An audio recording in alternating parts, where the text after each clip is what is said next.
Erion Velia I duket se është kapur sërish mat nga SPAK. Përgjime telefonike dhe ambientale ku kryebashkiaku I arrestuar jepte urdhra nga burgu për fushat sulmi ndaj prokurorëve të prokurorisë së posaçme.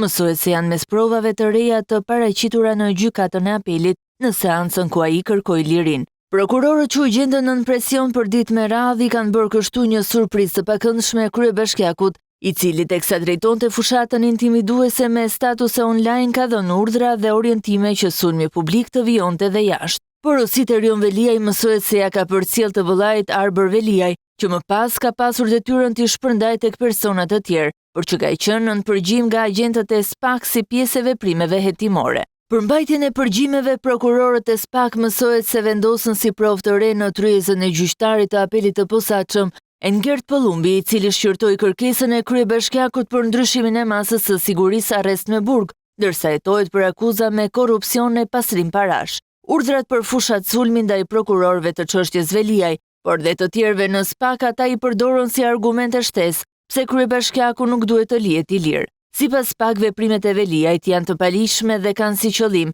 intimidimin e njerëzve të drejtësisë. Në pretendimet e tyre para gjykatës së apelit të posaçëm, prokurorët mësohet se janë shprehur se personi nën hetim Erion Veliaj dhe familjarët e tij kanë kryer veprime dhe përpjekje për të prishur prova. Ndaj I kanë qëndruar kërkesës së tyre për ta mbajtur në masën e arrestit në burg. Përballë provave të reja, avokatët e Erion Veliajt kërkuan kohë të njihen me to dhe të japin shpjegime prapësuese për sa I përket vijimit të mbrojtjes.